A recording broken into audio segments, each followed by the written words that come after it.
live. What's up? Yo, yo, yo! You should put that on, or let Fuego, you put it on your lips, and then kiss him to put it on him.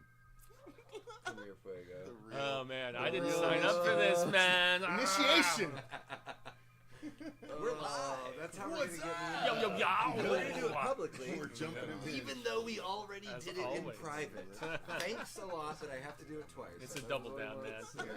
Double tap. Oh, man, I didn't sign up for this, man. Initiation! Double tap. We're I mean, live. technically, the That's how girls it are is. still Yo, the yo, producers. This one's for Dave, the producer. This is one's for Mercer. Robert, the Wolfman. Oh, God, how many more? How many more? Too much. This is worse than joining the Catholic Church. Oh, Yeah, you've earned it, here. bitch. No. Welcome. We have fun here. For real. All right. That's going to be a wonderful thing for people to jump in on, and then they click on this link after. Oh, yeah. Like, I thought I was here for horror news, and... Now, everyone make sure that you can hear us correctly. What up, Gene? What up, Savannah? Good to see you guys. Any news with Dylan's New Nightmare? Look, see, yeah, dude. Every time. You're wearing the shirt, too. I Oh. mean, that doesn't help. Sorry.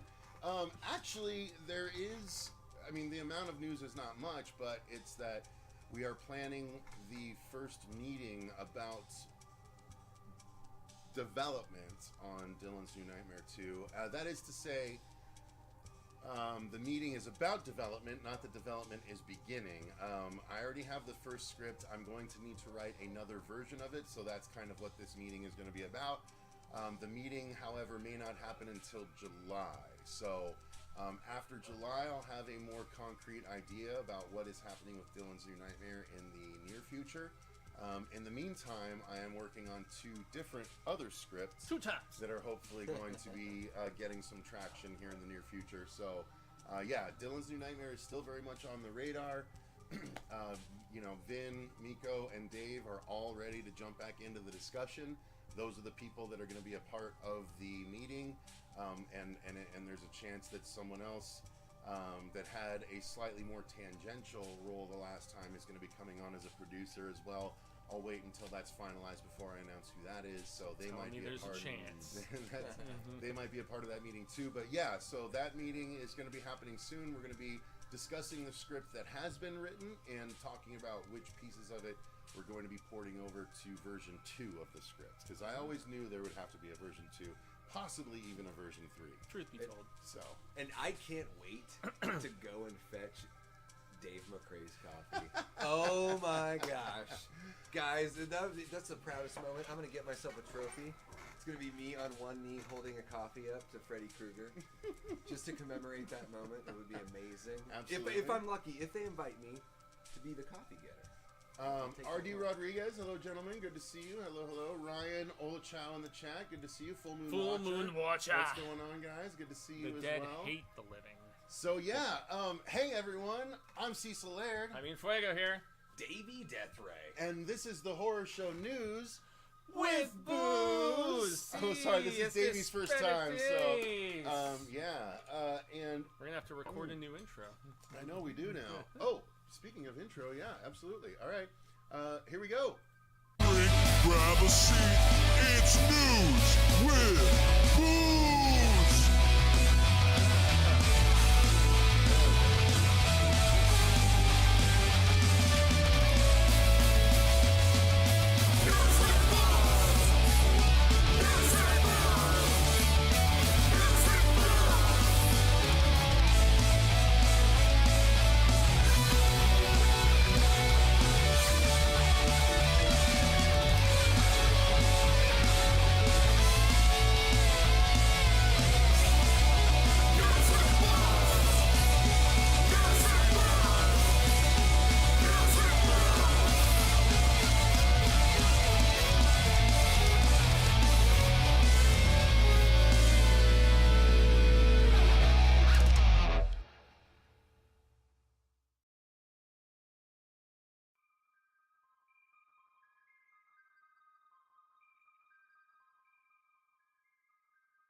Hey everyone! Are we back? Davey, coming in clutch already. Yeah. What's up, Nolan? Good to see you. Thanks for joining the chat. Hells yeah, y'all. So, guys, something we haven't actually addressed on the channel yet as much as, if not in passing on one live stream, but I was hoping to do sort of a bigger sort of welcome, and I think we will do that because I want to do a celebration of Fuego finishing his school, and we can kind of do a combination with the fact that, guys, we want to officially welcome Davey Deathray to the Horror Show channel. Not just as a guest, but he's now officially, whether he likes it or not, a cast member of the channel. And which means we can utilize his bodily presence in any fashion we deem fit. Indeed. Yeah, it was a really interesting NDA. I've never given up that many rights, at least with one signature ever. But with so little in return. Happy to be a part of the team. Yeah, it's really cool. When I first started the YouTube journey, Cecil was one of the first guys. I mean, he was the first guy to take me under his wing and invite me to things and saw something in me that I don't know. I don't even see in myself. So really cool to be part of the team, and let's have some fucking fun, guys. Absolutely.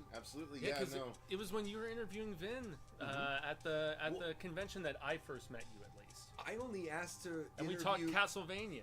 It was great. Yeah, Castlevania is my favorite game series of all time. And you were the one who referred me to what, Bloodstain? Bloodstain. Yes, I have that. Yeah, that's fun. Yeah.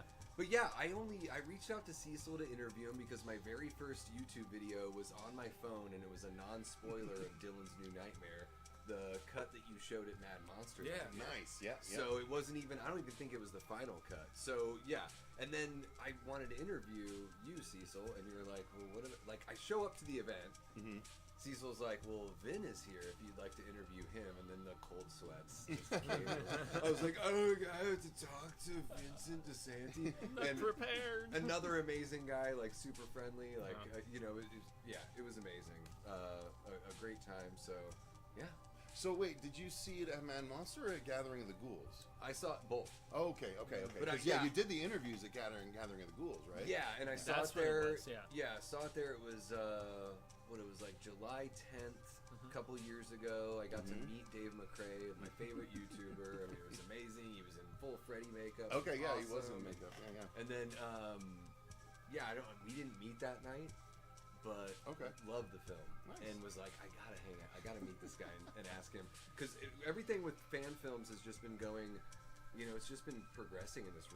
It was something I was really fascinated with, especially for better and for worse. I will definitely say. And the films that we're getting, especially when somebody like Vin jumps in, it's like you're getting a professional, professional production. It's just all about raising the funds for it. But yeah, I mean, that's how it all started. Interviewing Cecil, Vin jumps in there. That was scary as all balls, but here we are. And then you and I can always talk music, which is great, as fellow musicians, punk rock enthusiasts, and such. Yeah, 90s skate punk. So here we are a year and a half later, and I'm part of the team. Fucking A. Thank you, guys. Jamie Hart, momentous occasion. Yeah, thanks, Jamie. Cobra Kai in the chat. What's going on? Oh, Lou, what's up, man? Good to see you. I actually have my first hail in a while because Cemetery Dance, after a number of years, is finally sending me out my deluxe version of the stand that I pre-ordered 2 freaking years ago. Damn. But it's finally coming. Yeah, they gave me the shipping confirmation and everything, so I'm gonna film a hail this week. Nice, hell yeah! I know people love that. Let me know, and I'll post the link on the channel and the community and stuff. All right, so guys, it is time to start the news. Time to start the news. Yes, exactly. So we'll go to story 4 weeks later. Screen Gems Urban Legend Reboot to explore urban legends in the digital age. Which makes me wonder, is it going to be creepypasta? Is it going to be how the hell are they going to approach this, man? Slenderman? Yeah, maybe. Because of the fact that, dude, I love this first movie with Rebecca Gayheart and Jared Leto. And Pacey from Michael Rosenbaum? Oh my god. Yeah, dude, this is one that I have, the full, super deluxe. I can't remember who the hell did it, if it was, anyway, inconsequential. It still has one of my the Pop Rock's death in this with a particular character is awesome. I just don't really know how they remake this. When you and I talked about this a couple weeks ago, last time we hung out, where we were like, how do they pivot with this? Kids don't know about urban legends what do you anymore. think, I feel like. I think you're right on it with the digital age stuff. I think they're gonna go into the internet, Creepypastas. the creepypastas, the Slender Man. Like, I think there's actually a really cool opportunity here for this urban legend to actually be a reboot that is fresh.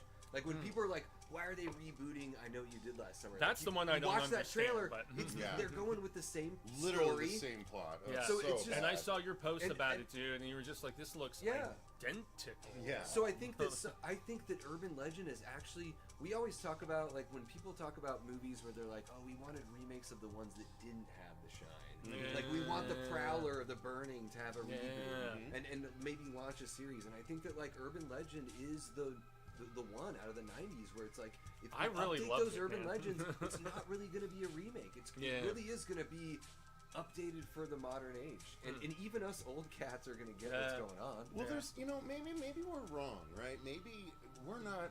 Maybe it'll obviously totally of suck. the age. No. I mean, we're not of the age where we're doing sleepovers and shit, where we're Yeah. cultivating these things. So maybe there Bloody are Mary urban legends and- even yeah. outside of the creepypastas that are a thing. Since we're so disconnected, Sure. we don't But understand. it's, maybe, Yeah, 'cause- maybe. because I don't know. I mean, it's all three entirely of us possible born- that the YouTube generation literally has no original ideas, and so That's yeah, quite they, possible. They, all they, they all three of us were born hypothesize, in the early 80s, you know, though, right? So we don't... killer yeah. animatronics and Slender Men. You know what I Yeah. mean? Like that's the extent But of it's the gonna urban be legends. it's gonna be something in that vein that is gonna be, Yeah. even if it's not the creepypastas that we know, it's gonna be some sort of version of that. Right. So I do think that's a great way to switch it up. We're not gonna see the same kills remade. Yeah. You know, it is gonna be a modern film. Yeah. It's not gonna be like, oh, we got in another car crash and killed this guy. Can you Pop help us rocks out? and Drano down a Well, throat that's- in a bathroom was bad. So here's the thing: if we see those things, though, Yeah. I feel like that is a betrayal that it is written by older people. Yeah. Like if it does focus on the older, I feel you there.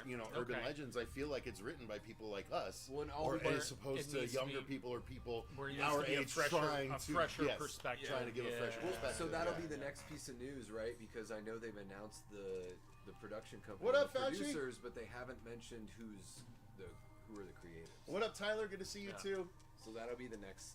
Well, they stop mentioned there. the writer on the bloody thing, and so we, Gary Dauberman, surprise, surprise, is on producing, and I have very mixed feelings about Gary Dauberman. But it was somebody that, sorry guys, I It's okay. clicked away from it with the quickness. Just to give some clarification, it was a Mm-hmm. film that I had never heard of.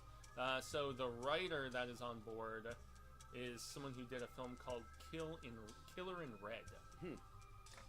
Okay. Yeah. Haven't seen that. Shandra Wakefield, yeah. And this is initially from a THR report, so, but yeah, details are scant besides Gary Dauberman on the produce, no director set, no cast mentioned, but Yeah. I guess, this was like number 3 in the stuff that was coming out at that particular time. There was Scream, and then I Know What You Did Last Summer, and then there was Urban Urban Legend was the Legend, next and then, big one, yeah. Are we going to remake Disturbing Behavior? Are we going to remake... they're trying to remake The Faculty already, I guess. Disturbing So, behavior. Well, yeah. Okay. Yeah, so all of those in like the late 90s that were hitting post-Scream, I guess they're all ripe for, just going after at this particular point. I feel like the big 3 have been hit though now. Yeah. Urban Legend, I Know This What You was Did, the- yeah. and Scream. Yeah, this was the most like, I Know What You Did. And this could in my be. I estimation. think this could be. And really really fun. smart too. I agree. Yeah. Okay. All right. So there you go. Let us know your thoughts on that. Yeah. Moving on to a story number 2. Kind of a similar slasher sort of vibe because Now I don't remember watching. I don't Story, remember though. this either, dude. I mean, I must have. If it was Yeah. a theatrical release, especially, it was, yeah. then I definitely saw it. I cannot. Oh wait, is that a fucking? Is that a tire iron? Yeah. Oh, okay, I do remember then. Yeah, this is one I have not frequently revisited or anything of that particular Robert, nature. the absentee Wolfman in the chat. Yeah. And yet they're saying that they're not trying to reboot this or remake it. They want to do like a proper sequel and actually bring on some of the surviving original cast for Oh it. wow!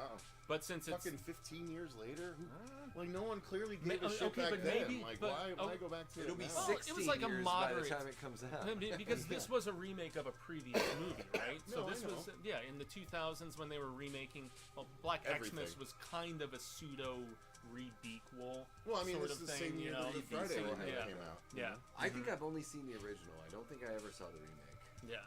So this is not one near and dear to my heart, but it's jumping on what appears to be the nostalgia train of maybe we bring back some elder statesmen and stateswomen as well, obviously, or however you identify, and then just bring in some newer blood and maybe a larger body count. Seems to be what I Know What You Did is doing. We're gonna have a lot more people to kill. One of my few gripes about that original I Know What You Did Last Summer movie was there wasn't enough death in it.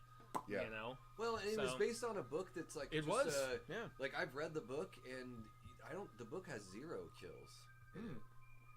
It's just like tension, other terror, than the kill that happens during the car accident, Really? which is different than the way they handled it in the so movie. it just terrorizes the kids as opposed to. Well, the thing about the way they did the book is Was it YA or was it? Yeah, it's Lois Duncan did it, but you can't really shoot it as a film because the person that is the antagonist or whatever is. So they go by 2 different names depending on who they're interacting it with in the book. Oh, so they So talk you don't and everything realize too? until the very end. Okay, well they're that's kind described, of but they're that's kind of described the interesting, same way. though. Both characters are described with like these gruff hands, Yeah. a little bit older, and then you realize like when the final act kicks in, one of the characters calls them the other name, like in conversation.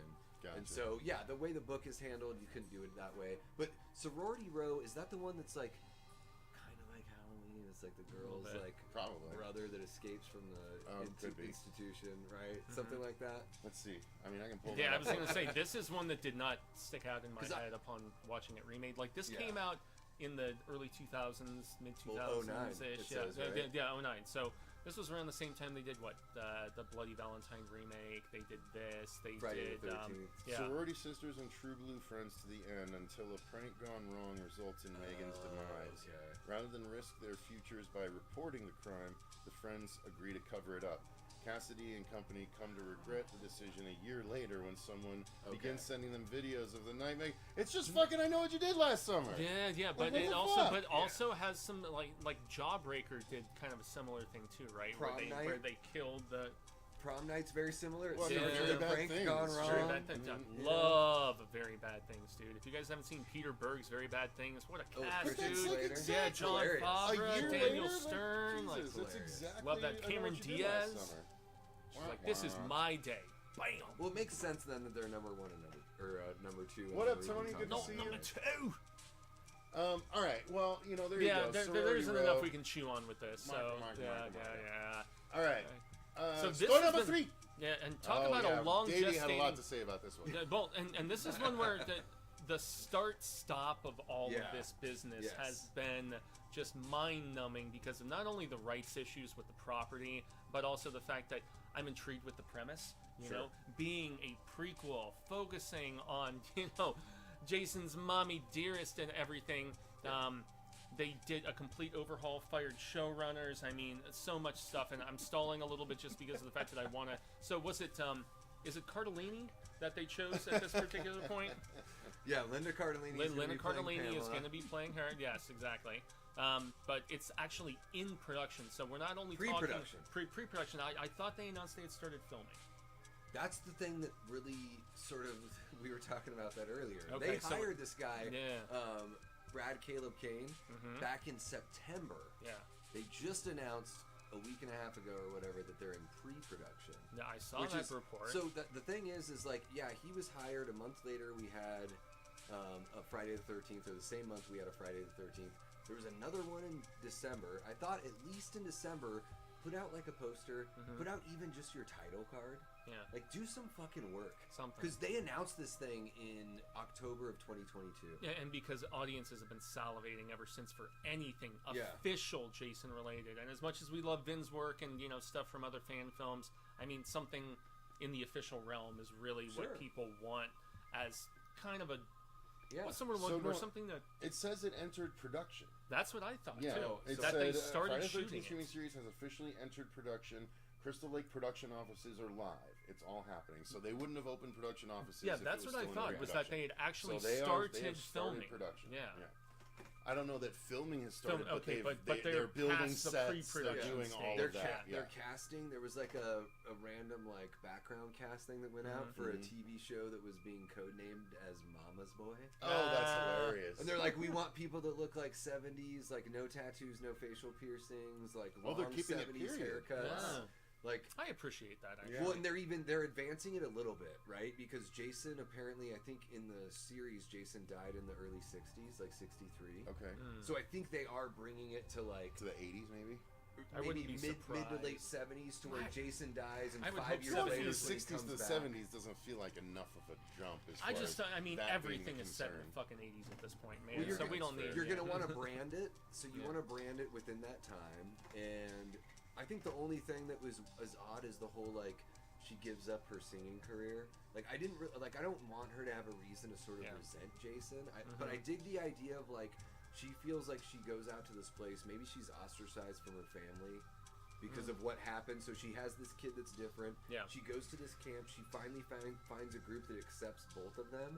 And then when he passes away and no one's willing to accept responsibility, she's like, "Oh my God, I thought I."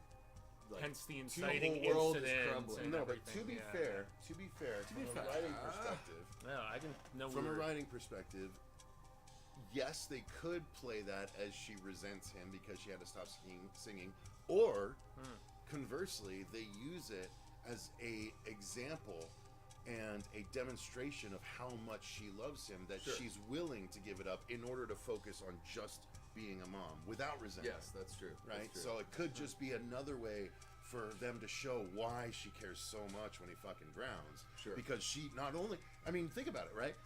She willfully gave up her dream to help this kid. Care for- Now yeah. they've robbed her not only of the kid, but the dream she gave up for the kid. Once Yes. again, a double Right? down. So I think Yeah. that's kind of fucking cool. If they do it go that way, but you I know just what I always think of I could have been a dancer. No, I Yeah, understand. yeah, you know what I But mean? you know that could be And that's the way that a lot of people would automatically think of it. But again, that's why I present the other perspective. Yeah, I feel like that is a very easy way and not out of place way to go with it. Yeah, and I think they're going to go that route to get as far away from the Bates Motel comparison as they can. Yeah, Right. which is what it seems Right. very similar to in some ways. Yeah. Sometimes the way I think of Pamela, like when you watch that first movie, we see the visions of Jason drowning.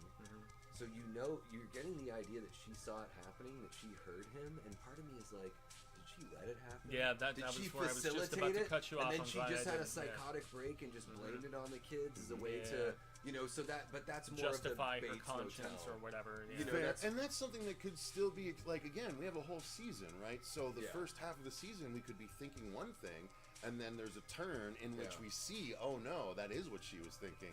Yeah. Like there's that's one of the nice things about a series. It gives you that breathe. room, exactly, Yeah. that room to really develop that kind of shit. And I think if they're going to stay true to the original 1980 film, like we all know what Pamela is. Yeah. Like regardless of how she gets there, by the end of the film, she's totally snapped. She is beyond reason, and she's Which is why a some- great slasher villain. So Yeah. at least as far, however they get to that point, I want to make sure they don't soften the blow as far as like, no, she's batshit at this point. Yeah, Like, yeah, she's yeah. lost it. Yeah, it is one reason why people criticize prequels, though, right? Is because you know the end game, and I mean, But maybe that's- the fate of minor characters. Are they going to make it? Are they going to escape and go Yeah. off or whatever? But that's where the difficulty lies, I think, in compelling narrative. But I mean, some of the aborted scripts. Who was it that was talking for the previous iteration of the show that there was going to be like a ice chase for like an entire episode? with, Brian like, Fuller was yeah, the producer. it's like some of the script ideas that I heard floating around sounded badass and very distinctively different. Yeah. But But I do think I'm very curious to see where they go with this. I think with Jason, like we were talking earlier, it's like I like mystery with certain slasher characters. Like Michael Myers, I want the mystery to be there. Scream, I don't, obviously. I don't yeah. want the background, but we know so much about Jason's background that it would be cool to see how it all shakes out. Because it's not they're not spoiling a mystery; they're just showing us more of it. Right. Yeah. Same with Freddy. Like Yeah. I would not mind a Freddy being alive movie or TV show. Like because we kind of know where he ends up. Well, we saw it so. on the Freddy's Nightmares and the trial stuff, right? You know? So, which Is that the cool. Toby Hooper first episode? I think it was. Yeah, it was a Yeah. little two-parter. Yeah. Two-parter. Yeah. All right, so we're gonna move on here. What up, Jumping Chester? on Good to see you. Jumping on to another beloved property that's not only very near and dear to Cecil's heart, but they're attempting to do a relaunch on in some capacity. Yes. Okay. You have a lot more knowledge to share about this than we do because you have a comic. That, I do indeed. Plug that yes. chisel.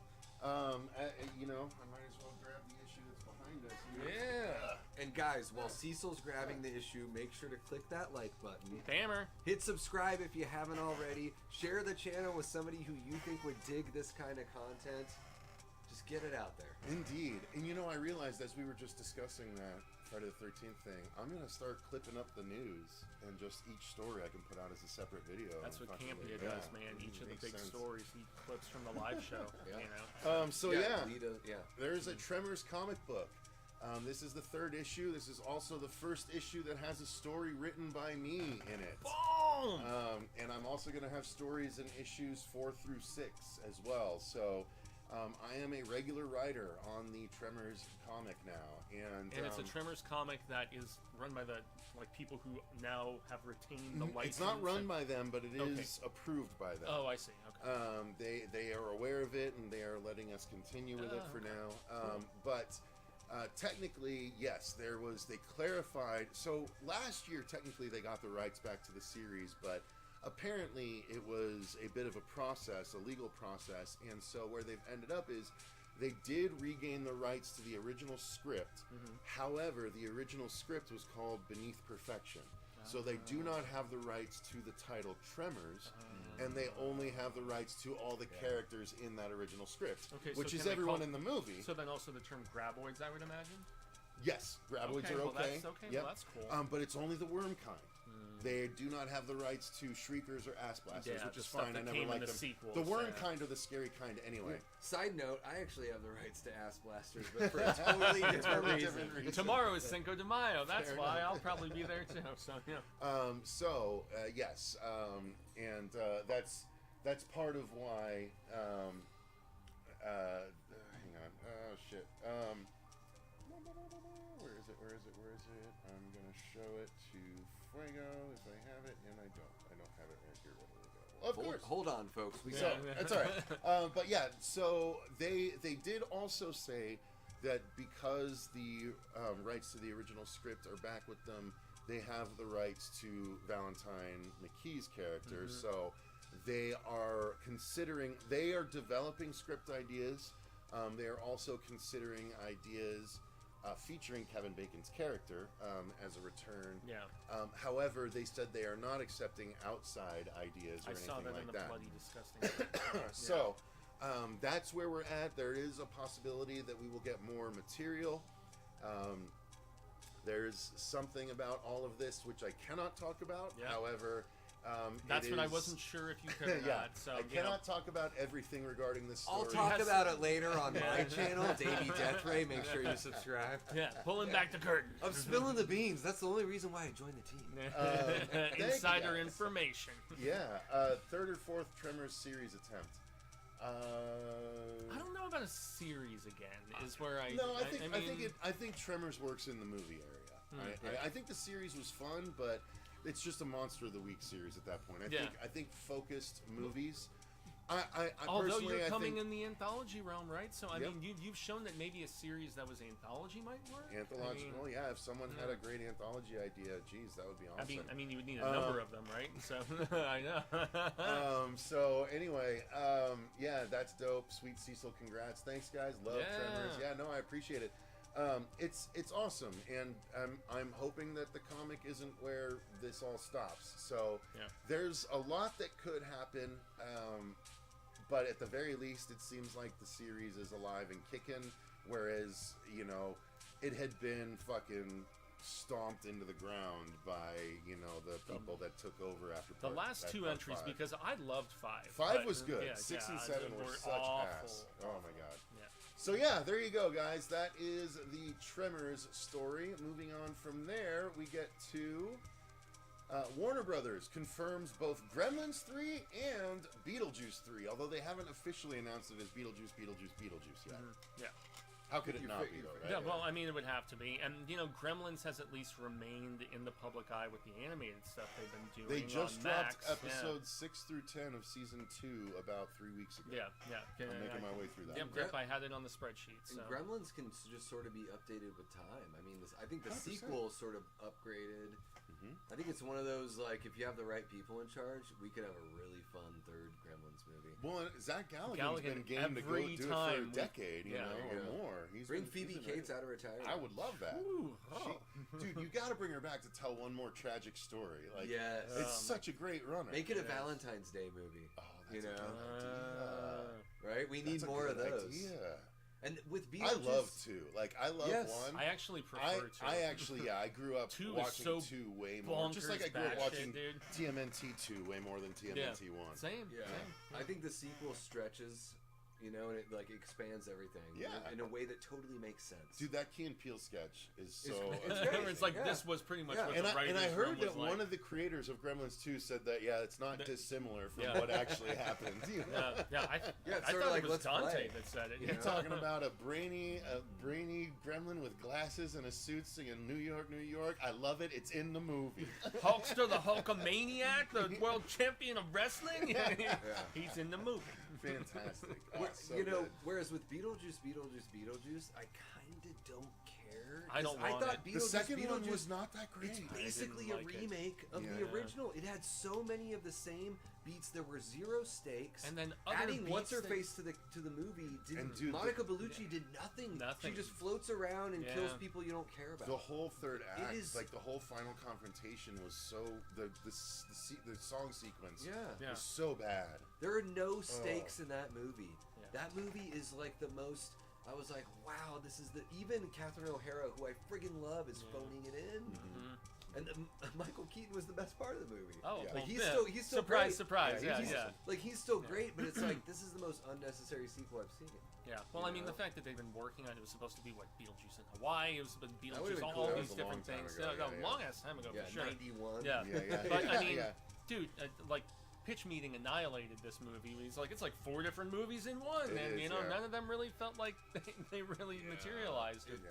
panned out to be much of anything. So, I mean, Warner saw some success, and although maybe stuff like Sinner's doing so good for them, an original property that's performing incredibly well, great legs in the theater, making money for them, maybe it kind of gives them pause for 2 of these projects. But I'm not 100% because Warner had been starving Marvin for a little while there. The only hope I would have for Beetlejuice is that they can't just remake the original again. At this point, yeah. So, if it gets made within the next 2 to 3 years, then it has the chance to be creative at least.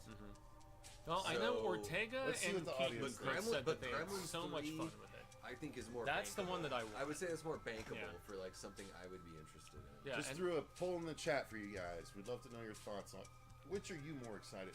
Yeah, good call, dude. And I just watched what I think it was called Life of Ochi a couple days ago, which was great, and that was using practical puppetry. The design of the cute little one had some very Gizmo-like appearances to it, but that movie brought back the whimsy and wonder and edginess of 80s family fare that kind of pushed the safety buttons a little bit more than we get now. Yeah. That's what I would love to see in a Gremlins 3 if we ever do actually see it transpire. I think you could do a Gremlins 3 that's PG-13 that really pushes it but makes it friendly enough. Yeah, I agree. All right, so let's while that poll's running. Some long gestating video game news. Yes. Yeah. So, next up is that A24's Death Stranding adaptation enlists a Quiet Place Day 1 filmmaker to write and direct. So what I love about that is he did a movie called Pig with Nicolas Cage right before this, and I saw similar character developmental sensibilities, which makes me know it's going to be written very well. Did they bring on Norman Reedus?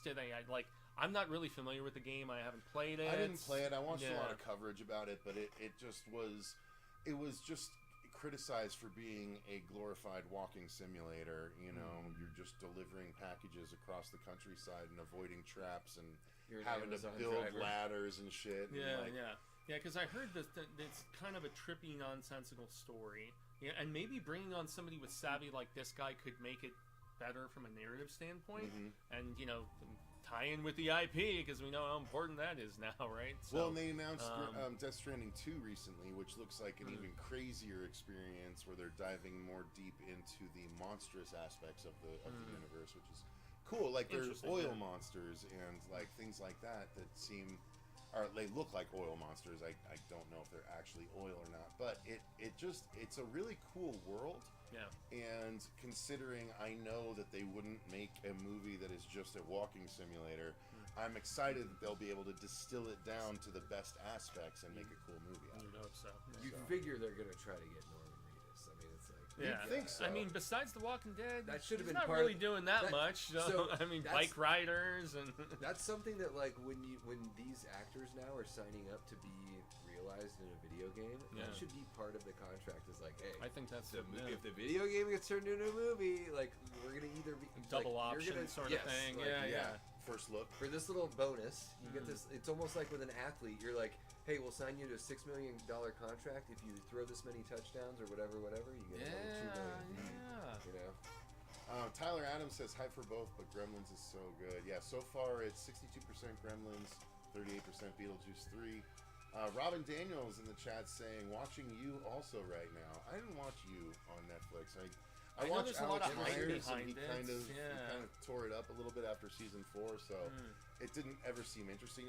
I heard it was a wannabe Dexter that just does it really poorly, Okay. and so I never gave it a try. But Yeah. I've also I've heard never people watched that are it. big fans. So hopefully it's good, Robin. I hope you're enjoying it. Hey, Robin. How are you doing? Lou says Death Stranding is more of an experience than a game. Weird story though. Yeah, that's Game what- has awesome music. Well, all right. Fair enough. That's always nice. I've never played it. I'm still playing Castlevania.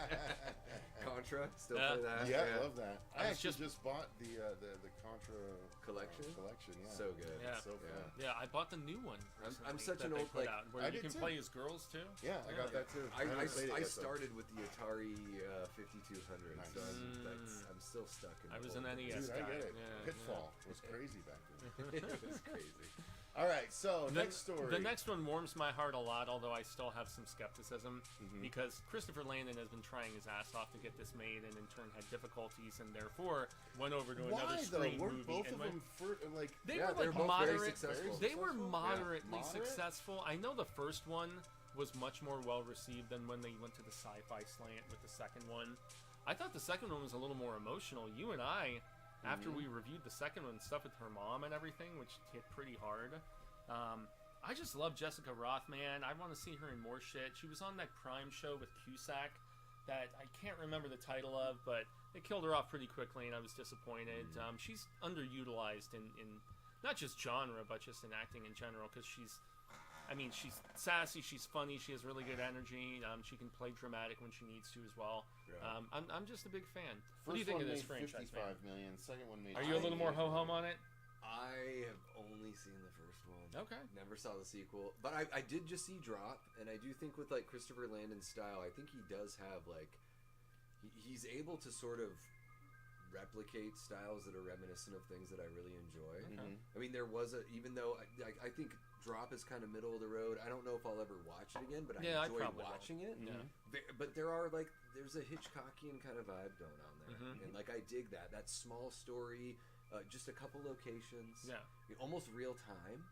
Indeed. Once she shows up to the date, it's Mysterious pretty much real conceit. time. Yeah. You know, like I really dig that. So I think like, you know, especially this whole franchise has a very like unique kind of setup. Like, you know, like that Groundhog Day kind of thing. Yeah. Yeah. Horror So I think Groundhog Day, Landon the first, handles yeah. that really well. Yeah, So- and he also co-wrote Hard Eyes earlier this year, which was a lot of fun. You know, I had a lot of fun with Hard Eyes. Yeah. Yeah. I think So- I think it's the second best Valentine's Day slasher we've gotten aside from the original My Bloody My Bloody, Valentine. yeah. Because Valentine and the remake of My Bloody Valentine are not better than Hard Eyes. No.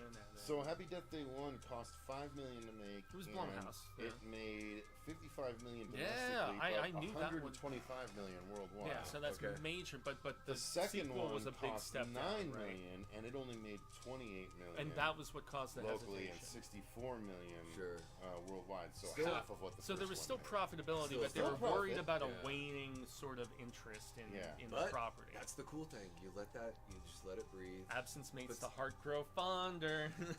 Absence makes the YouTube content creators make videos. Yes. I think absence makes the heart wander, but whatever. All right, so It can be both. Yes, true. I wrote both those movies off Happy Death Day. They were suspiciously good. Yeah, no, I agree. Yeah, we went in with zero expectation when we reviewed the first one. It was like PG-13, and then we were like, wow, this is really friggin' fun. All right, so Yeah, moving if you guys on. want to see it, let us know. So we knew that Black Phone 2 was coming, but apparently what they've announced recently is that they're going with a Freddy Krueger-like approach to the grabber in They would part have 2. to. I mean, 'Cause he's dead. spoilers, he's dead. Yeah, spoilers, right? Spoilers. Yeah. What do you played think by about that? Ethan Hawke. Being the person that actually knew the material beforehand, right? This is Joe Hill, is it Yeah, not? it was Joe Hill based on a short story from 20th Century Ghosts that I went on record numerous times. I didn't like the short story that much. I was kind of underwhelmed, but dude, Scott Derrickson elevated the source material, not only with the casting of the kids, but who the boy is in the How to Train Your Dragon. He's upping his game in prowess, which is cool. And the little sister, McGraw, man, dude, she just slayed. She was so great, so funny. Slade. Yeah. Slade. Anyway, What are you, 25? but yeah, she killed it, man, if that's a better way of putting it. But she was very funny and endearing and crass, which I dug. Ethan Hawke was delightfully creepy. It was a big surprise because I went in and I'm like, okay, Derrickson, cool, but I didn't like the story that much. Yeah. I think this is, they didn't need to make a sequel. Let's be fair. He's dead. The story's over. But if they're going to go this route, and it's really the only way they could feasibly do it, I'm actually okay with it, especially based on the really slimy nature of the character, the fact that he went after kids. I mean, granted, it's kind of copying from another property that we see right beside it there. But, Davey, I want to ask you, man, what did you think about the original Black Phone film? So, I dug it. It wasn't anything that completely blew my mind, but I totally understand where they're going here, because in the original there is that supernatural element of the phone. Yep, with the victims. So it's like now they're just gonna find a way to bring the the villain into that. So it's not like they're just creating it out of thin air. So and I think they're gonna try to jump almost 10 years, so the characters are gonna be in 5 years late in high school or something like that. So I think it's going to be a period piece that jumps time a little bit. I think it's going to jump time a little bit. I mean, I'm trying to think how many years it's been since the previous one, because they're bringing Only back a couple. the entire cast. They're bringing back the Yeah, I same think boy, the same sister, Ethan Hawke, same creative team entirely. So I think you've got a really cool opportunity to do an 80s, mid 80s to late 80s kind of Yeah, thing. because it was the late 70s for the original one, if I remember. Yeah, and although this one's doing the summer camp route. Oh, it's gonna do that. I don't really know if I like that much. I just think that's one of my sort of skepticisms. I think they should just bring back the phone in some sort of crazy way. No, sure they no, will. they I think have it's to. all about wrapping it back up. I think into it's going to that. be him calling people. Yeah, he's going to be Yeah. calling. Yeah, Yeah. I think. All right, well, cool. Yeah, there you go. Haven't seen the first one, but since there's already a supernatural element, that sounds okay to me. Yeah, I agree. Yeah. The The first one's really good, man. I mean, okay, I forgot to Damn. silence. Yo, And sorry. Damn. And it doesn't look like we're getting anything from Freddy anytime soon. So let's. Yeah. Well, there was another report I didn't put on the news, but there's this new rights negotiation. It's in the same limbo as friggin' Friday the 13th, because. Anyway. And here I am as a Halloween fan, just putting my feet up. Yeah. Thank you, Malika Cod, for caring about the fans and not withholding the rights just for fun. Yeah. Next story is New Line says The Conjuring Last Rites will end Phase 1 of the Conjuring universe, which we didn't even know it was going to be a phase until we shit. got to this point. Are we going to get the Fantastic Four in this one too? Yeah. Oh Yeah. my goodness. It's just going to be spelled with a PH. It's just profitable IP at this point, man. I mean, Like that, I was just talking about The Life of Ochi, a great original fantasy movie, real puppetry, A24, like money behind it. Like E.T. It made 1.5 million in 3 weeks, you know? And so they're like, okay, it is all about recognizable IP in Hollywood at this particular point. And they're like, well, we billed it as The Last Conjuring, but you know what? It's going to be like the end of not a trilogy, you know, because this is a fourth part. Yeah. I mean, Insidious seems to be going in the exact same direction. They came out concurrently. James Wan was a part of launching both. And both of those franchises are being like, oh, it's our last one. Oh, psych. No. We're going to make more. Yeah. We can only hope that The Conjuring does a traveling road show like Insidious did. That lasted which they 2 canceled. shows. Dude, you and I were going to try to go to the one at Mesa Arts, and they canceled it. Yeah. The Conjuring Last Rite, so I'm guessing it's takes place, it's some sort of Catholic connection.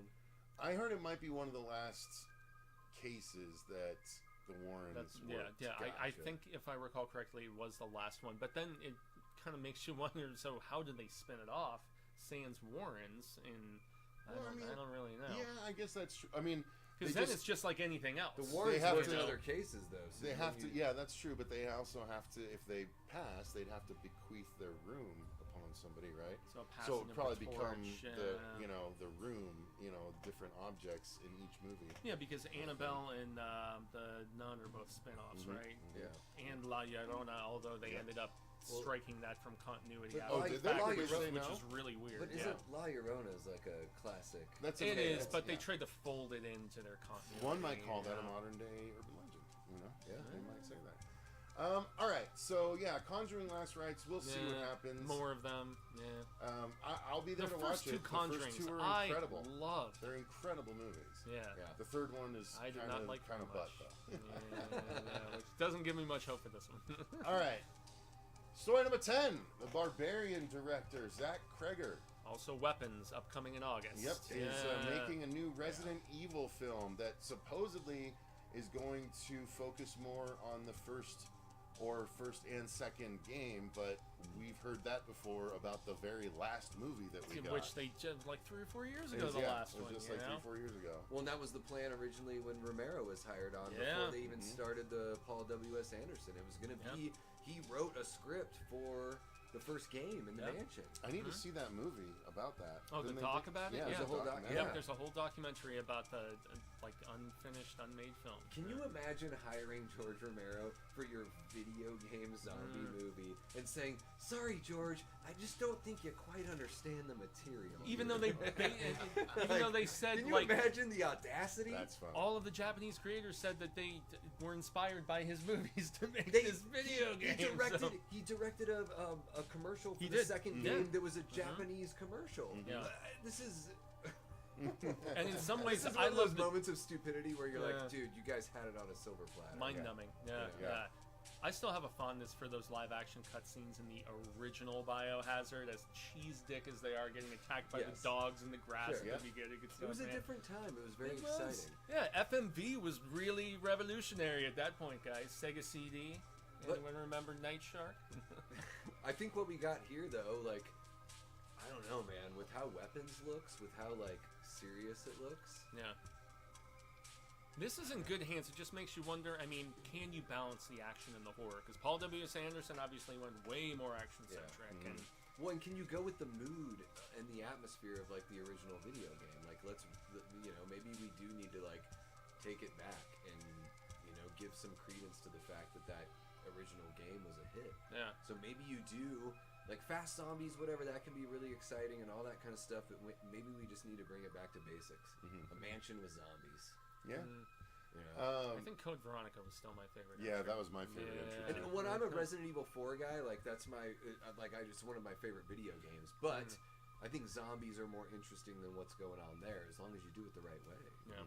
I think there's a lot of potential here. Tyler says DNN 2, please. I mentioned that at the beginning. What's going on with that? So, it's still in the active works behind the scenes. Perp Minded said, I mean, if we're not going to get a Nightmare on Elm Street anytime soon, and they want to give us something close to that, I'm not mad. Yeah. And then Tyler Adams says, what do we think about Sinners writer-director Ryan Coogler rebooting X-Files? That is a story that I probably should have included. Yeah. That's it's just the fact that there's really scant details about it at this particular point. That's why. But he did say it's officially happening, and that's his next thing. So sounds like Chris Carter. I didn't watch. I watched the first 2 seasons, and I did not continue after that. Oh, really? It was all in DVD after the fact. Like I did not watch it while it was on. Oh, I watched it when I tried it years and years later, and it's just not. It was too samey episode to episode, so I just couldn't. Monster of the week justify. until you're going into the deeper stuff with the smoking man, you know, all the conspiracy shit. But yeah, I watched up until Mulder left and they brought on T-1000. Yeah. As far as I went. Yeah. Well, I think like Coogler showed with Sinners that he can, you know, meld 2 different styles, 2 different genres, kind of within the same film, and that I think that he's got the kind of eye that even if he's in a producer role and maybe directing the, you know, the finale and the kickoff of every season, but also being the one that eyes the talent for who gets to handle the rest. I trust him after what I saw in Sinners. Yes. I think this is one of those guys that's like, it's really cool to see things cascade. Like you see somebody like Tarantino that takes nods from like Romero and Kubrick, and then I even think like with Sinners, there was a lot of it that reminded me of somebody like Tarantino. So it's really cool to see Carpenter that pass too, down. for sure. There's a nod in the movie So to the thing, right? So and it would be really cool to see something like this with the X-Files, where it's like, all right, let's cultivate another generation of filmmakers. It just makes me wonder if like it would be like his also talented as fuck contemporary brother Jordan Peele, where he like curated the new Twilight Zone, but wasn't like complete hands-on. That's what I'd imagine. Yeah, we'll see. That's what I'm kind of thinking might happen. Sure. You know? Well, that's my biggest problem with it. Like now, having seen Sinners, an original idea and property of his, I'd rather him continue to do original shit than go to another property we all know, like Creed and stuff like that. Yeah, Creed, Black Panther. Yeah. So But he's making Black Panther 3. Denzel's in it. You Is know? he really? Yeah. So. Well, you know, if that's what he wants to do, fine. You know, like it's up to him, and if he's that passionate about X-Files, great. Like more power to him.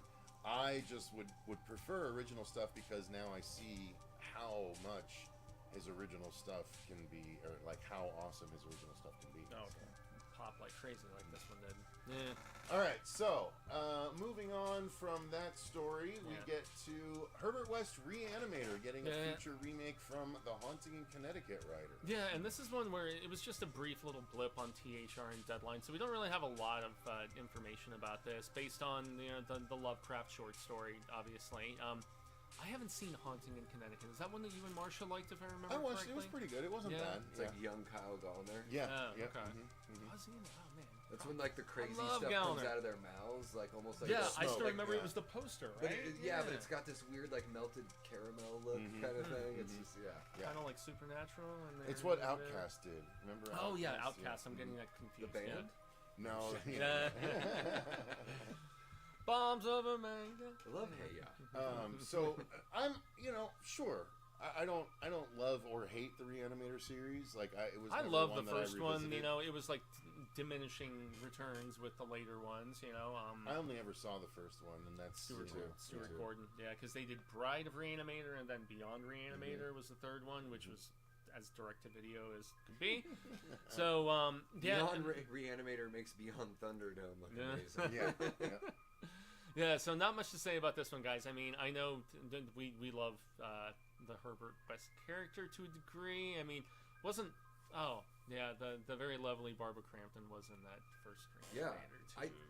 So I think if you're gonna do Reanimator, I do want the over-the-top performances, and I do want that like dark Jeffrey humor, Combs, right? almost if I remember. Jeffrey Combs, I want you to be approaching camp. I want it to be tongue-in-cheek. And that's why Stuart Gordon handling that in Beyond, or what was the other one that he did with Crampton? Also based on H.P. Lovecraft. It was the Beyond, wasn't it? Right. Was it the Beyond? I think so. Okay. Yeah. No, wait. Hang on. No, I know the title is slightly different. From Beyond. She's in the leather S&M gear. Yes. Yeah. Oh boy. She shares that picture enough, and then I rested my head on her shoulder, and she acted offended. And come on, Barbara. You're posting that picture all the time. I can't rest my head on your shoulder. She still looks so good for her age, dude.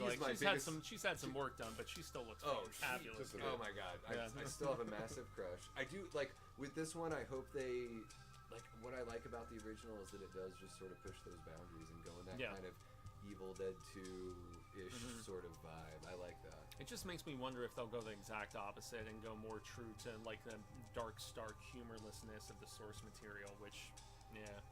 It's been a long time since I've read the short. Who would you but cast if you were casting Herbert West right now? Like, and you, It depends on how they're writing the role. That's the issue, you know. It depends if they're going stoic and serious or if they're going campy. I don't know. I mean, Jeffrey Combs is both at the same time. Yeah, at times, depending on the scene. I didn't know that. I just rewatched The Guyver and recognized the cast overlap with Re-Animator. They had Combs playing Dr. East.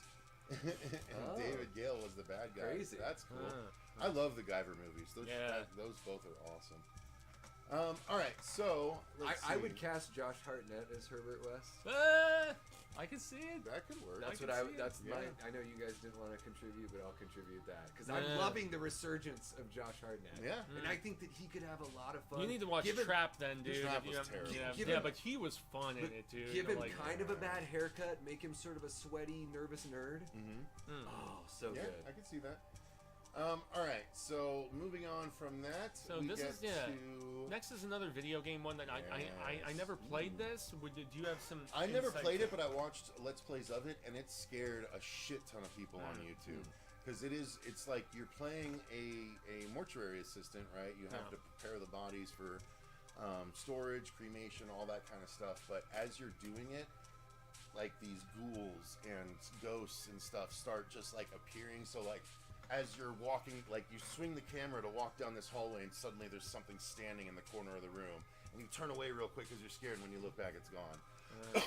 Or like you spin the camera and you like focus on what you're doing, and then your chat starts yelling at you like corner, corner, corner, and you look up, and like there's something up on the fucking refrigerator, just like looking down at you and stuff, and it's been there the whole time. You just didn't see it. So it's supposed to be a really, you know, it from the Let's Plays I've seen, it's a really terrifying video game because shit just hits you out of the blue. Meanwhile, you do have to perform like autopsy-like tasks, and like, you know, a body will suddenly turn to look at you while you're doing your shit and stuff. So it's supposed to be really Mortuary great. Assistant. I've been wanting to do a Let's Play with Morgan. We've been talking about doing a Let's Play, so that'll probably happen this year because I've been wanting to play through it. Now I have more of a reason. I've never even heard of this. Really? Oh man. Yeah, that's the graphics it looks Contra, like. Castlevania. I'm a pretty myopic when it comes to video games. I'm unfortunately the same. I'll buy something like The Quarry and then never play it. I'm like you know, Velma, and my glasses are on the ground, and I just pick up the Nintendo every time. Yeah. All right, well there you go. That's going to be a great movie if they do it right. I mean, so we'll see. It depends on the story they create for it. Yep. Next is the new Stranger Things animated spin-off, Stranger Things 85. There's more info released about it. Yeah, there was a little bit more info released about it. It's essentially called Tales of Hawkins, and so that doesn't necessarily surprise me because, you know, in the comic book form, they've been doing the anthology Tales of Hawkins stuff for quite a while. Well, no. They have. There was a 4-issue Tales of Hawkins series that was an anthology. Okay, but there was also a book, too. All the other series are different stories, yes. So Yeah, so I mean, those are all but I'm also anthological, but they're 4-issue series yeah, that tell one but, story. but there's also stuff like the one-shot of Erica the Great, I Erica want the to Great, say. And there was... Zombie Boys. Yeah, exactly. So they've had like little one-shots with like side characters, and then there was also I can't think of the name of like Ethan Hawke and Uma Thurman's daughter's character, but so they had like a whole little book about her. They've had like separate books about all of the supporting characters, and so I mean, I have all the comics, and I'm actually going to be I covering... have all the novels, which I've been waiting to do as all well. the comics on the Horror Show Shorts channel, because I cover all horror comics over there, so I'm going to be doing them all leading up to the final season's release. Yeah. So. Yeah, and so I mean the property is about to end proper, but at this point it's going to just be like The Walking Dead, man, where there's going to be another spin-off and another spin-off and another spin-off and another spin-off. Well, it was the first true like Netflix powerhouse. Oh, it was. Yeah, You know what I mean? yeah. Before Squid Games and I lost all interest after the second season of this show because Really? I thought the second 3 was season. a big improvement. But the second season is just sort of like they take everything back to zero and sort of give you the same story again, just with a little bit of different. 3 and like 4 a couple were way better 3 and than 4 2. were way better. But they way lost me. better. You know what I That's mean? fair. They already destroyed my trust at that Gotcha. point, and I was like, Yeah. I'd already seen enough TV shows that sort of did the pull it all back and just retell you the same thing. And you're right about the second season. It's the weakest of all of them. It was so bad. I was just like, what is this that I'm watching? But it makes sense that they would want to do an animated show anyways, because they've had to have all this time between these actors, like aging, pretty. I mean, you're talking about like really coming of age time for these people. Oh yeah. So they're missing valuable years. You know, when they take 2 or 3 years to make a season, it's like you really got to age up the kids. You can't just keep it within the 80s forever because they're all in their 20s now. Yeah, and you have those. So this like, makes sense. Yeah, and those like Sadie Sink look exactly the same, but then you have those like Finn Wolfhard who men, look completely different. You know, so it's like guys. Yeah, it's going to be a little more dramatic for the most part with men. I would say. Yeah, it's so this makes sense though. You can kind of tell a story at any point within that time that you want. I feel like Finn Wolfhard's having a hard time though, man, because even in the Ochi movie, he's the older brother, but he's relegated. Just like in the Ghostbusters movie, they couldn't really figure out what to do with him. Hell of a Summer. I mean, he wasn't even supposed to be in that. Yeah, he's having some difficulties now that he's no longer Mike. So the first thing that I saw him in is a music video for a band called Pup. The video is called Guilt Trip. It's 2 of the kids from Stranger Things. Okay. Before the show popped off. Didn't the season 4 come out in 2022? That sounds about right. Yeah, but I mean, keep in mind, there's been so many things from the writer's strikes to the actors' strikes. So they've been filming the second half of this 5th and final season for a long time. And I think the negative reception to splitting season 4 is making it so that they're doing all of season 5 instead of splitting it like season 4. So. Yeah. All right, so that is the Stranger Things. We're on story number 14, which. A Ready or Not sequel. Finally! Now, we did get notification that Elijah Wood and Sarah Michelle Gellar have joined. Is this still Samara Weaving returning? Samara Weaving and Catherine Newton are going to be the leads in it, dude. That's right, she survived too, didn't she? Yeah. Wow. And they ended it, remember... Did Catherine Newton... No, she's going to be She was in Abigail. She's going to be joining Abigail. That's why I was confusing that she was in the movie. She was in Lisa Frankenstein. I mean, she's done a ton of shit. She was in Freaky with Vince Vaughn, which Christopher Landon also did. Shout back out to him. So, dude, this cast is stacked as all hell. I can't wait. I mean, this is their post-Abigail project. They did the first 2 of the Scream requels, I guess we would call them. Yeah. So how do they do this though? Are these 5 and 6? I should say. Are these extended family? Of Possibly. The family? But if so, why didn't they explode? Is it another? Shouldn't have exploded if they were part of the family? What if multiple like Rothschild type families have this deal? Yeah, and she goes around to sort of like maybe she's hopping in to help somebody in a situation because now. Things have switched. She's sort of on the hunt for these people. That's a great idea. Actually, that's probably how they'll go. Because remember, didn't it end on just stays in the hoity-toity society? If you're gonna bring her in, she has to have a purpose. So she's gonna. What if she just uses herself as a lure for the other families? Like she literally uses herself as a lure for the dudes to get into the families and take care of business. Elijah Wood playing bad. That's what I'm saying. They've all blown up. That estate. Would be hers. Yeah. Maybe. Oh, good point. She just married the one guy. Everyone else is dead. Although so now she holds the estate. Maybe she's on the hook for this thing now. The stakes. Think about that. Maybe she's on the hook with the deal with the devil. Well, maybe she wouldn't have walked away though at the end if that was the case. Like, although maybe it let her live, but it cycles through again. Maybe we'll see the devil like that. Whatever happened when the family made the deal, maybe we'll see that where the devil shows up and be like. Bitch, you took away the people that were providing me forever. Now it's on you. You know what I mean? Like maybe we'll see that process. It's either going to be that or she will be trying to help somebody out of a similar situation. I like the idea. Which might be the Catherine Newton character. If that's the case. Exactly. Okay. Good. I like that. Yeah, there's a lot of room to go. Radio Silence has a pretty spotless record at this point, so I'm. Oh no, sorry, volume's low. Sorry guys, just let us know. Let me hang on. Oh fuck, I wish. You're letting us know now? I know. We're an hour plus I'm into it. I'm also like, I could sure use the facilities right about Go ahead. now. You can go take You're cool with it during the stream? Are you guys cool with it in the chat? I don't know. I've had to do it from time to time in these 19-story streams. Fucking 31. Ooh. Bitch, I set this at 60 and 71 all the time. Mother. All right, there. Now you guys should be able to hear us a lot better. God damn it. I'm sorry. Yeah, if you guys had mentioned it a lot earlier. Thanks, Joe. That should be a lot better. Shit, sorry. Yeah. Damn it. Well, I'm stoked as hell for this, man. So, Fucking yeah. computer defaults back to like 25%. These stupid. It's very strange. Anyway, sorry. What were you saying? I was just saying I'm stoked as hell for this, and even though Yeah. they've been teasing it for a while, Samara Weaving for me is like a Be Still My Heart, like the crazier version of Margot Robbie, but they're both Aussies, they're both beautiful blondes, but she's always had so much more of an edge about her performances, you know, whether it's Mayhem that she did with Glenn from The Walking Dead, or whether, I mean, she's just, good lord, dude. You're fired. Yeah, you know. Anyway, so yes, I'm very excited for this. Bring on, and the fact that they're just stacking it with so many people. I think even David Cronenberg is going to be in this damn thing, because he's acted in a number of things over the years too, even though his latest movie's pretty shit. So anyway, yeah. Look, let's be real. The Cronenbergs both are I liked not great anymore. well, his son Brandon is kind of a little bit more. Sorry, she's blowing me up. I was going to say, she can see we're live, right? You No, want to make she's- sure everything's okay? No, she's working. She's just on her okay. breaking board. So anyway, next up story. Oh, yeah, sorry. Next Yeah, story. yeah, yeah. I guess I got to switch up, huh? All right, so story number 15 is Pacific Rim prequel, now in the works. Yeah, it's a I'm television excited about series. it. Yeah. I'm fine with it, you know, like...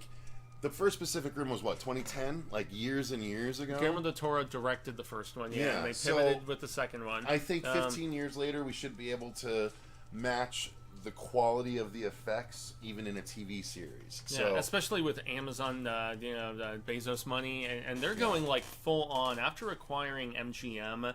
Like they're not friggin' around anymore, man. They're not messing. They are very committed to both their TV and to their television and television and to their theatrical stuff. Thank you, News and Booze. Good times.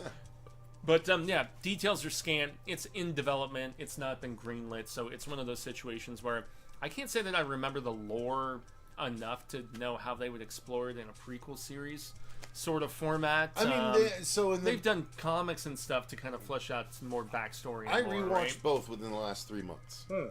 Second one sucks. Comparatively, Compared just to the the first scale one, yeah, of everything. exactly. Well, they didn't. No kaiju comes in until the last 30 minutes. Yeah. It's just Jaeger shit up until that. But the first one, they gloss over a lot when they're setting the stage. It talks about the first time the monsters appeared, the development of the Jaegers, and all that. But it flashes forward to like many years maybe after. just fleshing There's that a- out yeah. as opposed to like going Dude, there's a way, ton. way back. Tell the story of the first fucking kaiju that appeared, and the story of them having to develop a defense. Like And that's get to actually that point, a yeah. really great idea for a prequel series. So no, I'm about this. There is plenty of material that'll make for an interesting series. Now, so with the other, well, not on the same network. Tony or from Hack the anything. Movies, guys, if you can stand, looking at a guy that's kind of uninteresting most of the time, go ahead and subscribe to his channel. Sorry, I'm such a dick. Oh, terrible. I'm such a dick to Tony. No, Tony's You awesome. betcha. Guys, Hack the Movies, amazing channel. He does a lot of cool cooperation with other YouTubers. He does something called Boys Month. I think he's working on maybe starting a Girls Month here pretty soon. He's sometimes funny. So go take a look at his channel if you want to check out any of that stuff. Yeah, But he says, I'm bummed Pacific Rim never really took off. The first season of the anime was fun, but it never bothered with Yeah, the second. that The was what second they movie did. kind of sucked. I watched both seasons of the anime. I agree. Was The it first one was Netflix? cool. Yeah. Yeah. The first season was cool. The second season was okay. It does finish the story, so that's nice. It's a consolidated. I'm reporting this stream. I'm canceling our episode this Thursday. Oh, is that this Thursday? Okay, I'm glad you reminded me. Oh boy. The second season, if you enjoyed the first season, Tony, give the second season a try. It just finishes the story. So that's the nice thing. It's not like it's a cliffhanger and then there's no more. It literally finishes the story of the kids whose parents disappeared in the first episode of the first series. So, the first season. So yeah, there will never be a Girls Month. I'm paying Jeff Bezos to send all the girls on my show into space. One-way trip. Don't do that. They're just going to get more popular, and then they're going to return and tell us all how we're too stupid to understand what they actually did. Anyway. I'm going to hold up a flower in space. Joe Fierro says, didn't like either. First, too damn long. Not enough Elba. Fair enough. Well, but that's the thing. Elba is supposed to be returning for the prequel series. That's the rumor. So there you go. You want more Elba, you get more Elba. Yep. The Bezos pockets have it, man. They got the money. Dude, I will be happy. Don't they have him in the Voltron movie? All of that, the Voltron series, fucking Lord of the Rings series money that's just being flushed down the toilet and put it and towards not being spent Pacific on the dark Rim, fucking tower. Like, then I will be very happy with that because the Rings of Power is a dog shit series, and they fucking invested in 2 seasons of a dog shit series. A Wheel of Time too. A lot of people I hear that's good. I don't know. I hear mixed feelings from my buddy Mike Kearns on Mike's Book Reviews. He's a crazy Robert Jordan fan. So. Fair enough. Yeah, the next story is one that I'm a lot more excited about. I was like, move along! And guys, I just can't believe that Tony from Hack the Movies is watching now. I've seen you in so many videos, Tony, and now you're forced to look at me. It's great! It's fucking great! Love it! Yeah, guys, for anyone that's come late, Davey Deathray is officially a part of the horror show now. He obviously still has his little channel, but, you know, I'm just kidding. It's measly, less than 1,500 subs. Yeah, same Show for me me. some love. Same for me, I guess. But oh, yeah, I need to start putting a link in the channel, in the description box. So I'll do that after the fact to make sure you guys can subscribe to the Deathray over there. Not so much with the pre-made content anymore, but now more of a live streamer. A lot of live stuff. Yeah, it's all right. It cultivates an audience in a way that pre-made content can't. So yeah. I think it's all about the connectivity, man. 3rd season of the Wheel of Time is pretty good, says Lou's Reviews. Yeah, that's what I've heard. Tyler says, I give no shits about the Rings of Power. Lord of the Rings trilogy is my favorite films, though. Okay, fair enough. I like the first My eyes are Hobbit closed. movie. I'm using text-to-speech. I don't look at those who are beneath me. It reminds me of one of the funniest comments. One of my friends, so he was a writer when we were in high school and afterwards and stuff. He liked the idea of writing scripts, and one day, like, I was making really good progress with a script, and I was like, oh man, this is so exciting. I texted him. I was like, do you ever think about the people that don't write stuff like this and don't have the chance to get as excited about their material as we do? And his response was, I don't think about them. I was like, fuck, it made me laugh so hard. Peons. Made me laugh so hard. But yeah, no, that it was very Hack the Movies coded what he said back in the day. Touche, Tony. Touche. If you have a girl month, call it the time month. Oh, I don't know about that. Boy. Yeah. All right, so moving on to the next story. Toho Films. Just Toho, rather, confirms a Godzilla -1 direct sequel by the same filmmaker. Yeah, and it's another one we have scant details about, aside from the confirmation that this is his next project. It is, like, completely confirmed. And, I mean, with the fact that it was, like, one of the best-selling or best-ticketed of all of the... sorry, I'm having a brain fart moment here. Well, I mean, the amount of money they spent on it as far as, most like, profitable. profitability. Yeah, Like, definitely it most of didn't the cost much profitability. money. Yeah, and I mean, there's just so many tickets you can sell in a very small island like Japan. You know, the fact that it performed so well in North America was a revelation.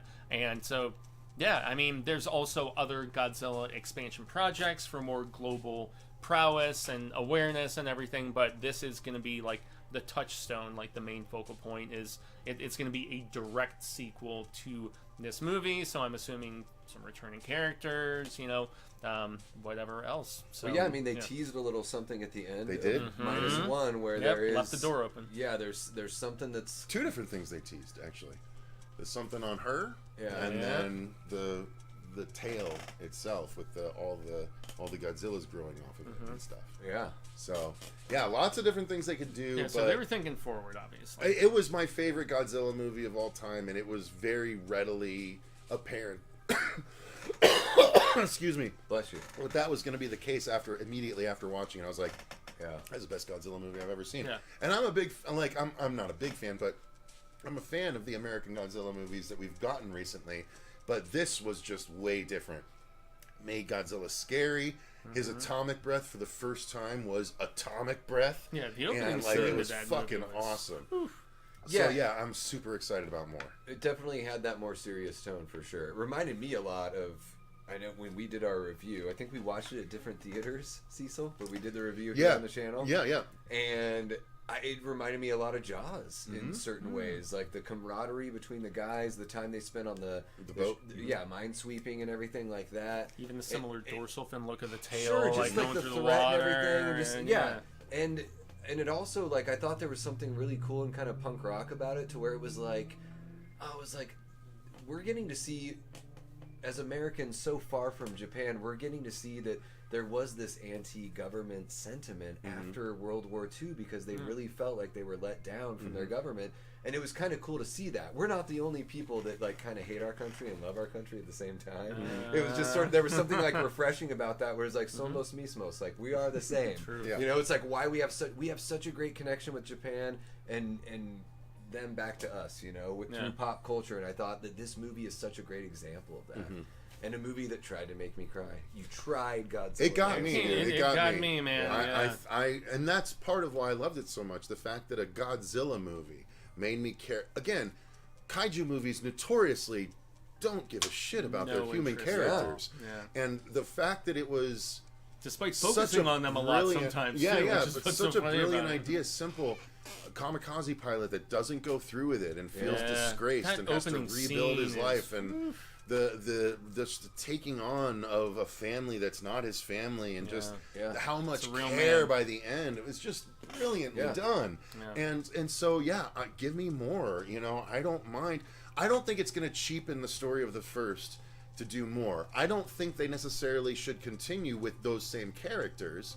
I think definitely the same Godzilla, but I think we should maybe move on to a new set of characters. Yeah. I don't know. What do you guys think? Would you want more of the same characters, or would you want new characters? I would kind of want what I've seen in these rebequels, if they're done properly, where you have some continuity from the previous one, but inject some interesting new blood into it. Okay. I mean, That's what I would say. With showing what's going on with the lead, you know, the lead gal in the hospital bed, it's like, you have to, even if she's not in it, you have to connect that with the next movie. Yeah.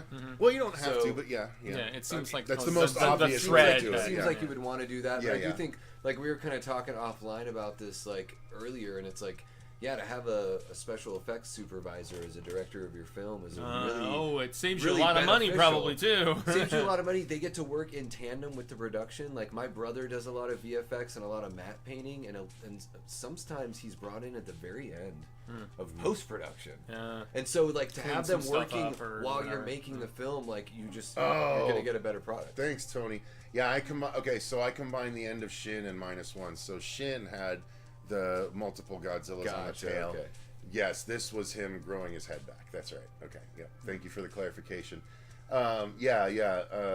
So thank you, Tony, for the clarification. And guys, that's if there's any reason, that's the only reason to watch Tony, is that he has his facts straight. And by the way, just as a quick throwback, What up, Kanan? what up, Kanan? What's Good to see happening, you. Kanan? Ghost Pirate in the chat, guys. Yeah. Another great channel if you want to go Damn right. watch someone. Kanan is an awesome host, and he's got a very loyal fan base, so he's worth watching. Definitely more so than Tony. So if you're going to subscribe to one, go to Ghost Pirate. And more than me. I mean, Kanan, if you were here in Phoenix, you would be part of the team. And Yeah, I would for be on sure, the outs. for I'd sure. still be kicking rocks down the street. But yeah, so just as a throwback to the poll, though, now we have 55% Beetlejuice 3 and 45% Gremlins 3 Holy with 22 cow. votes. If Everything. you haven't voted on that poll, get your vote in. I want to check at the end and see which ultimately is the winner. I'm looking at what Tyler said I cried in Thunderbolts. I cried in Thunderbolts too. Dude. I did, dude. Florence Pugh's speech on the street with her dad was incredible. Okay, that's a good one. That's a good one. That's a good one. That's a good one. All right, Yeah. so her with Bob, you know, that was good too. Yeah. Like that, I got goosebumps so many times, teared up quite a bit. Like that was, It's not upper echelon Marvel, but boy, is it a return to form and doing something drastically different, which I really appreciated, man. And it's they much more handled it- grounded. And it was a well measured. I think that's like that's one of my favorite phrases. Just well measured. Whatever you're doing, do it the right way. Well, Yeah. You know, dude, it's like and- I felt like they handled it with enough respect, and then the movie had enough fun moments without undercutting the seriousness. Yeah, and Brave New World was so friggin' focused, dude, and I oh god, I couldn't stand that movie, and so anyway, let's get on to some Stephen King as opposed to rehashing that, because I gotta get rolling. Well, just real quick, half the movie says, "Keep it up, and I'll walk away from my role as Freddy in Dylan's New Nightmare." Again, once again, Tony, I just have to clarify: Freddy is not meant to have like eaten 1,000 cupcakes in between movies. So, True. No, we'll keep that aside.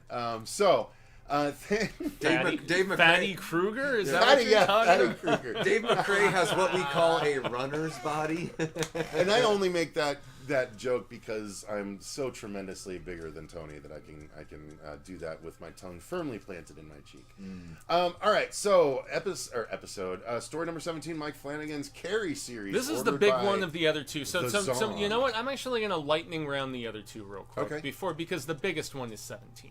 Freddy ain't got no time. No, and even beyond that, because of the fact that I want to end on the thing that I have the most to say about. So, Okay. Do you want me to skip ahead to? let's just skip to Joe Hill real quick, Okay, because we'll do Joe Hill this is a first. movie called Abraham's Boys, and it's based on another story from the 20th Century Ghost Collection, and it's another one that I was Billy. I was a little ho hum on when I initially read it. So it is kind of a pseudo epilogue to Bram Stoker's Dracula. So it's think of Van Helsing going off and having some boys and training them in the arts of vampire hunting, but without really having a lot of stakes or a lot transpiring besides him being like the taskmaster teacher with them and that sort of thing. It really felt to me, because if I remember, there's two boys, I felt like he was channeling his father. And then I've read a lot of Joe's stuff where I have seen his family dynamic in Stephen King being his father and Gotcha. his brother Owen and how they all interact together. So this being it just screened at was it Fantastic Fest? I don't know, one of the festivals earlier this year, and it was pretty decently praised, not over the moon, but decently praised. And so it's been acquired by RLJ. It's going to be coming out on Shudder after a short theatrical release. So I'm curious about it, but I've also been reading a few more ho-hum things about it, saying it was kind of underwhelming. So that's a little bit of a bummer. Fair enough. The Long Walk is a film that I've wanted to see since I read the Bachman short story, Stephen King writing under his pseudonym. Are you guys familiar with this at all? So it's I don't know anything about the Long Walk. Hang on, Michael says, so I have bad news. I saw the world premiere of Abraham's Boys at Overlook Film Fest. Yeah, it was so boring. Yeah, boring. okay, so it was Overlook, Michael. That's what I was trying to remember. I knew it was one of the more reputable film festivals. So Overlook in New Orleans. Yeah, that's where it just screened recently. So I've heard some mixed reactions about it, but The Long Walk, dude, is essentially early-ass Stephen King, writing under a pseudonym, dystopian.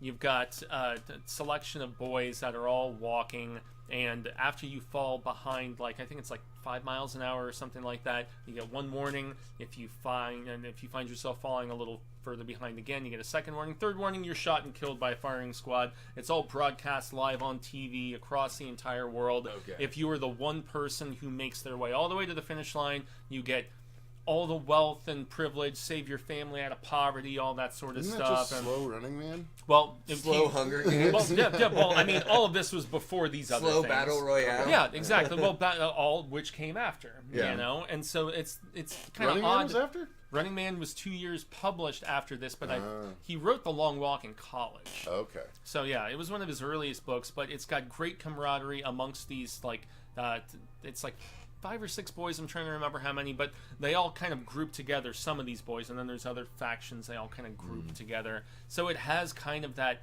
young Stand By Me camaraderie amongst the kids, which is really cool. Wait, And, Lou says 4 miles an hour. Is it like Speed where they have to walk that's at 4 why I miles said an hour or they 5 explode? miles an hour was what I thought. 4 miles an hour is what it actually is. But when they fall behind the speed limit is where they get a warning, and then they get a second warning, and but you have to continue walking. And if you stop walking, you get a warning, or if you slow down, you get a warning, and then they kill you by firing squad. It seems like as long you're range walking. Squid Game. all of these things that came after.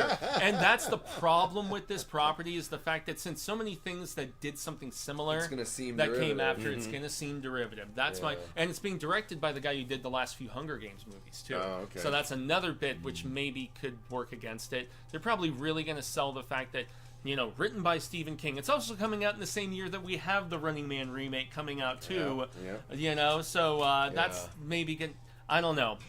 Both of the Bachman adaptations coming out in the same year. This comes out right around our birthdays in September. Okay. You know, so I'm very curious to see how they handle it. The lead kid is the dude who played the android in the latest Alien movie. Okay. And I thought he was damn good. He's really has some good, great range, so he's going to be our lead in this. Not much of a kid, but he's really good. Well, I mean, that's the thing. In the book, I think they're supposed to be like 12, 13-ish, and they're aging them up a little bit because it is supposedly R-rated. The killing aspect, I haven't seen any of the Hunger Games, so I don't have a basis for comparison. But this is one that, based on the talent assembled and everything, and the fact that I've wanted to see it for so long, I'm very excited about. But all right, if we could jump to 17. All right. From 19 to 17. Happy about it, but all right. I just want to say why. Well, I'm going to propose the question. Why do we need, even if it is Mike Flanagan doing it, why do we need another Carrie? You know, I feel like of all Stephen King stories that this is the one that hasn't gotten enough attention. This will be our 5th incarnation of Carrie. Pretty wild. There's a lot of Carrie. There's a lot. What's going on? Well, so there's the original one with Sissy Spacek, Brian De Palma, obviously. Then we had the Rage Carrie 2, which I have a soft spot for. I actually like that. Little 90s Late kind 90s, of vibe. yeah. And then we had, I believe Brian Fuller was the one who did the TV series, which was originally, it was a backdoor pilot for a full series, and then they, after it didn't get the renewal or whatever, they just trimmed it down to a TV movie. And then we had the Chloe Grace Moretz. And yet all of those were still contained. This is not a big book, guys. It's like 300 pages. So how do they make an 8-episode series out of this? Are we going to show much more extensive bullying leading up? I mean, are we going to see Carrie as a little girl? I have a lot of faith in Mike Flanagan, you know, because he's done some of my absolute favorite King adaptations in Doctor Sleep and Gerald's Game, and but I don't know why we're getting this. I genuinely don't. Davey, what's your thoughts, man? I don't get it either. I think I think it's a cool story and everything. It's amazing to me to see how many times they'll go back to the well on something that's like relatively simple, even though it was effective to begin with. And I think while Mike Flanagan's done a great job at adapting other stories, I think like his original stuff is Midnight really Mass cool is too. still his best thing in my personal opinion that so he's ever done, and that was King inspired, but an original story. So there's like the part of me that's like, you know, like if they want to make it, that's cool. Like with Robert Eggers, I'm like, why did you do Nosferatu and your original shit's great, but I know you love it. So whatever, it's tough to judge. It's just I do feel like Carrie is one of those stories. Like I don't need any more Carrie in my life. Probably not gonna venture into this one. I don't know. There's a lot. Mike Flanagan and Brian Fuller, are they just basically the same person? Just like what's happening? It seems like it's very similar, but I'd rather see something like if you're gonna approach another or a Stephen King project again, you know, I don't know, from the '80s, something like Christine could be pretty fun. Well, Fuller was trying to do that, ironically enough, a couple of years ago. Yeah. Carrie, I'm just sort of like, okay. Yeah, this feels very much to me like, you know, he signed this first look deal with Amazon to develop content, and I feel like they're like, hey, we want this, and there's a lot of theories amongst constant readers right now because he's trying to get his Dark Tower movie made, or his Dark Tower television series made, that this ties in. They're like, make this for us, make it successful, and then we'll let you do your darling pet project that you've been developing for years and that we're ho-hum on making with you, because they already made an Amazon Dark Tower pilot and they passed on it. And the guy from Walking Dead did it, and I've heard it's badass. It's floating around somewhere. If there's anything I've learned from Stephen King stories, it's that deals with the devil always go really well. Exactly. Totally Sometimes okay. they come back. It's tremendous. You know, he gets everything he wants. But that seems like a deal with the devil, like this quid pro quo. Yeah, Give Jeff us this Bezos. thing and we'll do this. You know, it's like you kind of just have, if you really are the punk rock guy that it seems like Stephen King thinks he is, you got to put. Well, your and foot Mike down. Flanagan too, with his beginnings with Absentia, and I mean, just very humble punk rockish beginnings. You know, at least as far as Hush is creatively. great, You know, but Well, look, yeah. I mean, if we were all honest, the Stephen King property that we really need to see, that Mike Flanagan should have done, that Fucking revival. everyone should have done. No, Robert said that earlier too. We need a revival movie. No, He was I mean, supposed let's to be make real. it. There's one property that everyone would rush to, that everyone would want to see more of. Where's more Dreamcatcher? I was going to say, you're building up a joke here. I knew where you were Where's more going. Dreamcatcher? Legacy sequel. We're bringing Jason Lee back. I want some more ass worms in my life. Come on. Come on. Which he has gone on record to say is one of his worst novels. It's my least favorite of all of his novels. He wrote it when he was hopped up on painkillers, freehand, after the accident where he almost got killed, where he got run over. So he does not look back on that fondly. And boy, Lawrence Kasdan directed that friggin' movie, man. I mean, the I liked amount that of movie. I'm talent sorry, but I assembled. enjoyed that movie. I've always liked it. Done it. All right, so yeah, I guess that's gonna bring the news with booze to a close. for this Screeching halt edition. after my rant. Thank you guys very much for watching. It looks like the poll is going to end at 24 votes, with Beetlejuice slightly edging out Gremlins 3 at 54% to 46%. That's almost like that's 10 for Gremlins 3 and 12 for, or wait, no, 11 and 13 for Gremlins and Beetlejuice respectively. So that's a lot closer than I would have thought. Yeah. Anyone that chose Beetlejuice is wrong. So you know, there's that. I So- agree. I second that emotion. But yeah, guys, I think that's going to do it. Thank you very much for watching. Thank you to everyone that contributed in the chat. We greatly appreciate it. Again, make sure you subscribe to Davey Deathray. Make sure you subscribe to Ghost Pirate Entertainment. And, you know, if you have an extra finger press, go ahead and subscribe to Hack the Movies as well. Thank you guys very much for watching. Thank you to all of our patrons for supporting the channel the way that you do. Until next time, though, I've been Cecil Laird. Gracias, Jaime Fuego. And I'm Davey Deathray. And remember, Stay scared.